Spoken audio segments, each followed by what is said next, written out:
Yo, Wes Watson, Taylor Kavanaugh. Love you guys. Been watching you for a few years now. Not gonna pay any money to learn how to eat better or things like that. I was on psych meds when I first heard Wes Watson. And I knew I couldn't join the club because I was on psych meds and my doctor was a Navy doctor and I was in the Navy, and I have an honorable discharge and things that Navy SEALs wouldn't even want to do. In fact, my resume is so rare that there's no other Navy resume with my titles, conditions, and it's not that impressive. It's just really fucked up. Except it's all risk and no reward. It was a rare experimental unit. Put me in the streets. Honorable discharge as the VA even fought me on. When I figured out what was going on and all the congressional records were on the line, found out it was an experimental unit. I looked at the manpower records. I have a brain, so I started using it. And, started figuring out what the fuck happened. I'm in a Board of Corrections Navy records right now. What does that mean? I told the government to re-look at my records and see if I deserved help. Even a Band-Aid. How about one Band-Aid? No Band-Aid. They denied it. This is when they looked at it, they said the Army was at fault. I tried to transfer the Army to get out of it. And they understand, and they don't even deny that. And the Army, the MEPS, DOD disqualified me for spine, musculoskeletal, and psychiatric. That was in 1998, way before 9/11. Shit was popping off. They were defunding the military in the 1990s. Half the military was sold, at least the Navy. I was sold and enlisted and contracted into a contract that the government gave up on the year I signed it.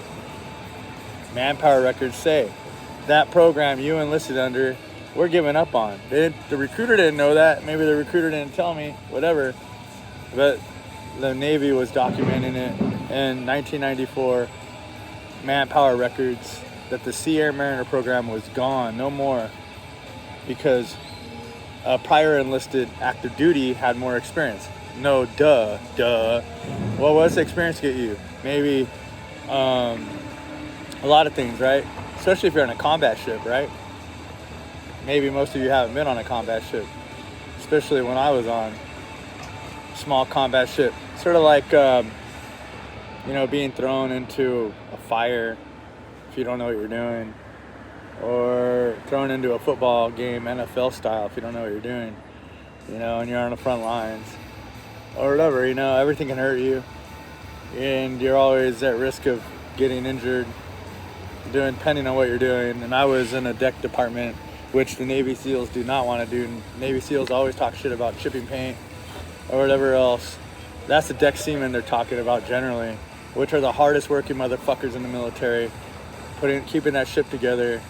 They're eating the shit, they're living it, and it's a testing and proving grounds. That the original, I think it's 1798, John Adams, the 5th Congress, I think he's the 3rd president, said there's a congressional act for seamen and protecting, act for seamen, the illness and something to that effect. But and you'll see that it's the Act for Disabled Seamen. That's it, Act for Disabled Seamen, 1798. What am I saying here?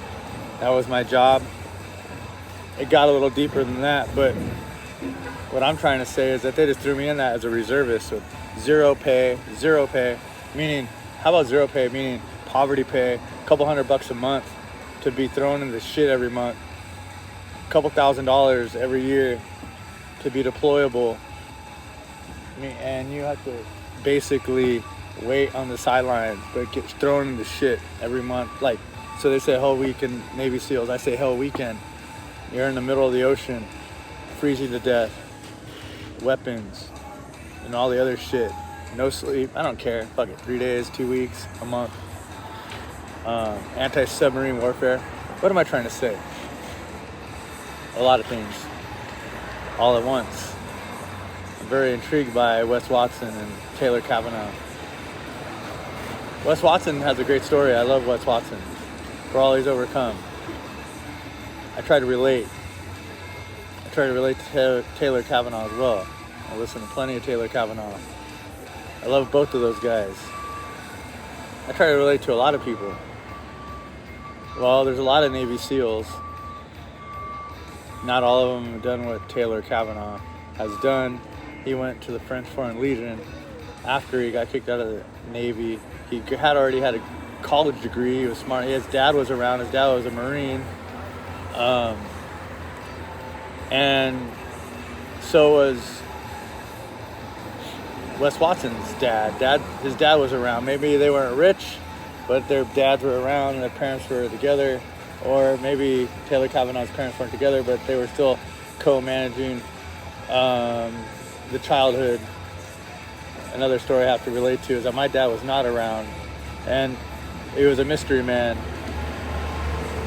And my mom split with him when I was a kid, and well, anyways, I found out my dad was an Army infantry combat vet after I was done with the Navy. And my mom got no VA support.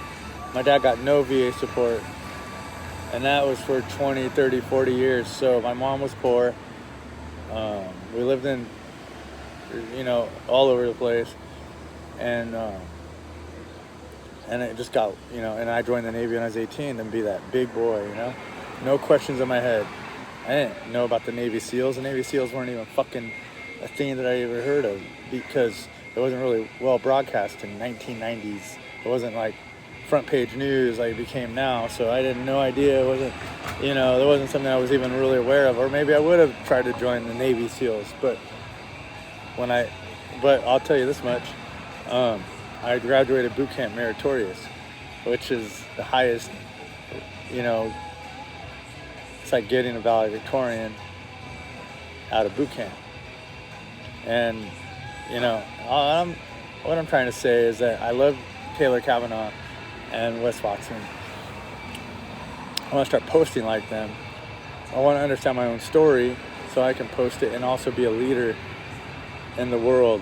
And a leader is something that I'm understanding of, not just pushing people to do more sit-ups, more push-ups and all this like aggressive shit. Because I did all that more than most, you know what I'm saying? Yeah, I was an underground fighter for many years. I judge people on fighting, not just lifting weights. I like fist fights, a lot of it, and other fights, whatever fights. I've been in plenty, too many to count. The Navy really triggered me and some weird shit.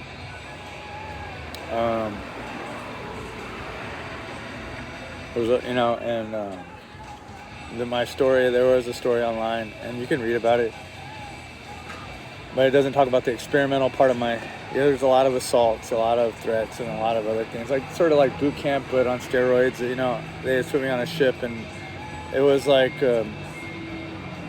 all the young kids, active duty. If you don't know your shit like me in the reserves, you're way behind. It's like surfing on a ski board behind a ship. You're just so far behind, but you're in survival mode. And they gotta, and you're gonna be there, and then they're gonna send you home with a shit ton of manuals. And you're at to study them like, oh fuck, what the fuck is this? Like, imagine studying the playbook for an NFL team and you're given no pay, barely any pay. You're a poor kid and you gotta understand all the plays of an NFL team, all the lingo, your mind's gonna fucking melt. And then the BCNR's not gonna acknowledge that shit. And the VA is gonna fight you over how many active duty days you got when you're on that ship assigned to it for 5 fucking years. And I survived all that shit, obviously. My mom saw it. She died because she must have thought her son was getting tortured. I tried to join the Army. They said a sight condition that stop the transfer and other conditions. And I have to relate to Taylor Kavanaugh and Wes Watson because it seems like they're getting traction, you know, with other survival stories. And Wes Watson's a cool guy, man, no doubt. He admits to his faults. He's trying to make money for his family.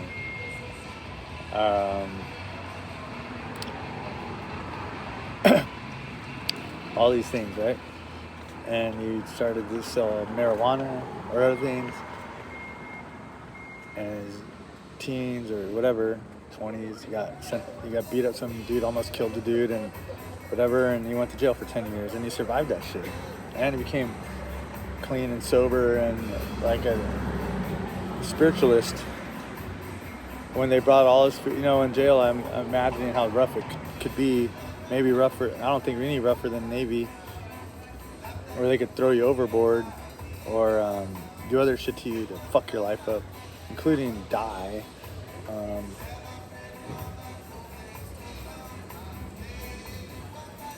And then I'm thinking out loud, but like, I think I would have handled it, but I don't want to go to jail because I tried to do good when I went to the Navy, and they taught me how to do good. I thought, right? Boot camp shit. The rest was survival. Here I am telling a story. And Wes Watson, seemingly, and he did, like, grow up. I mean, he's not trying to have people repeat his mistakes. I respect that.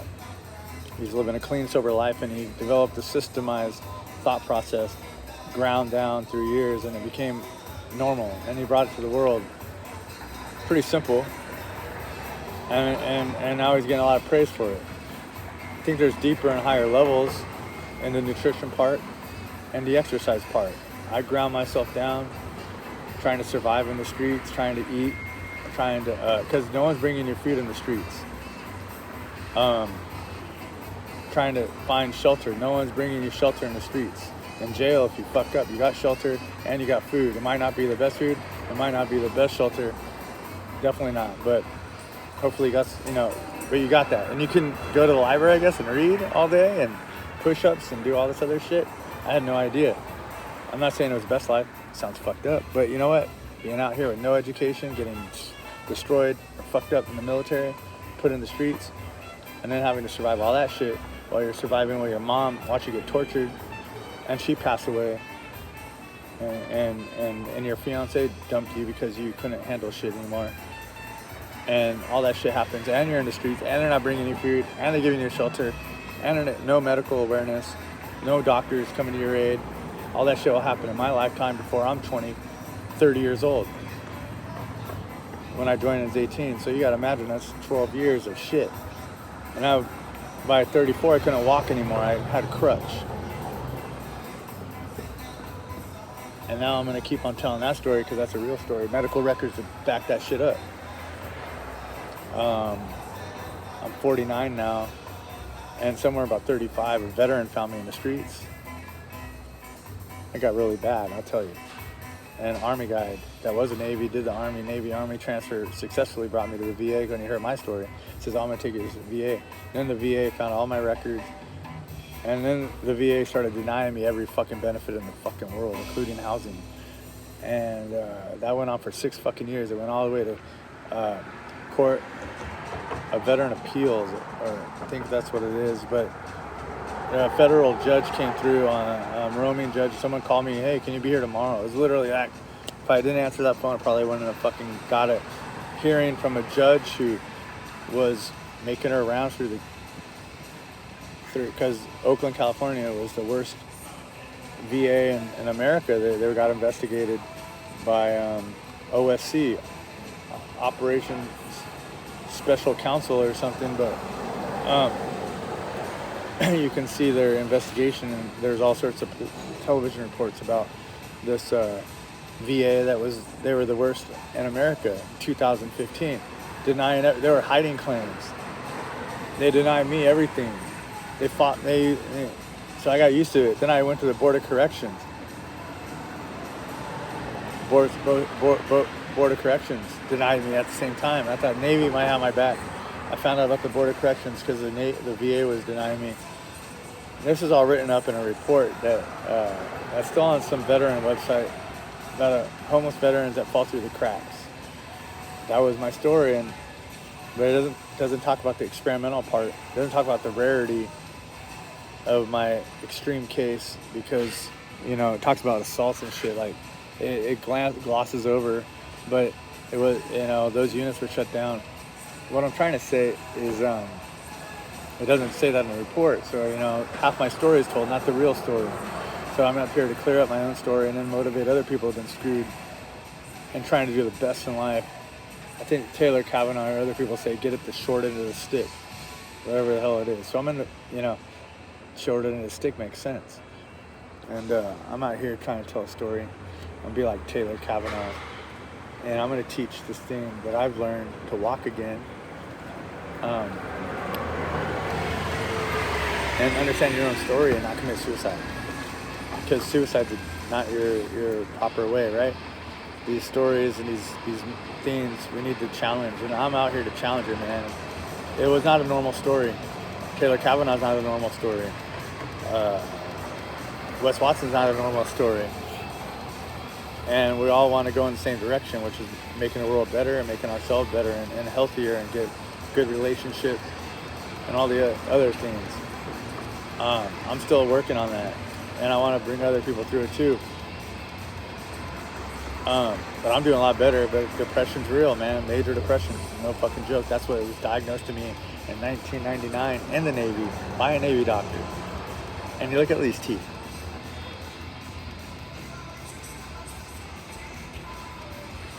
The Navy forced me to do dental in 1998 while I was still assigned to the ship. As a reservist, they said I had to pay for my own dental because I didn't have a dental class 2. It was bullshit, man. They were trying to fuck me. I don't know what the fuck, dude. It's so insane that it was all fucked up dental work I had to get. It was all a bunch of fillings that all fell out one at a time over 20 years. These teeth were great. They made me get mercury silver fillings, which is poisonous. And I got so many at one time. Of course, the dental community is going to say, oh no, they're fine.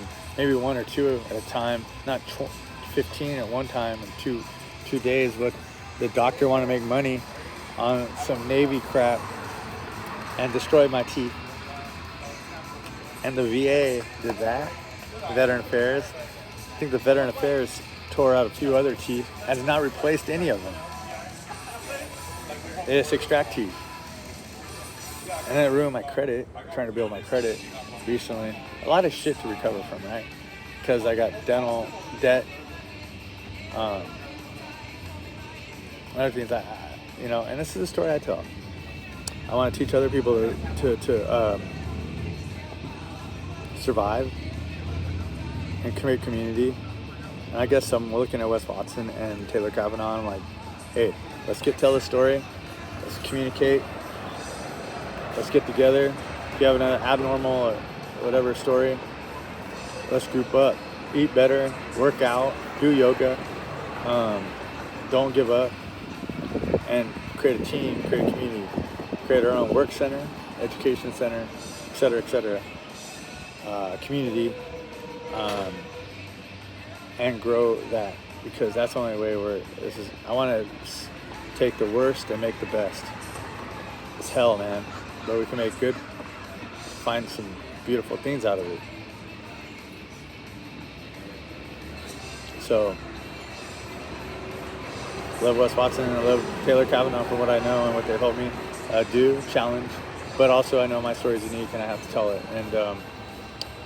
And this is myself being open and seeing what's going on. But that's my goal in life, is to be a health wellness entrepreneur and a health and wellness guru, and share openly and make it. I have this other term, that gangsters of greatness. There's plenty of euphemisms and other things, but gangsters of greatness. Not gangsters of darkness, gangsters of greatness. We gotta sell great things, make great opportunities. That's gangster, fighting the negative. or finding a better way to live, and telling the real story, not getting sold into the darkness, but gangsters of greatness. Let's make a new world out there, man. Team up. Alpha males, all the above. Let's go. I'm just recording this one top. Let's go. I'm going to upload it, see what goes. Peace.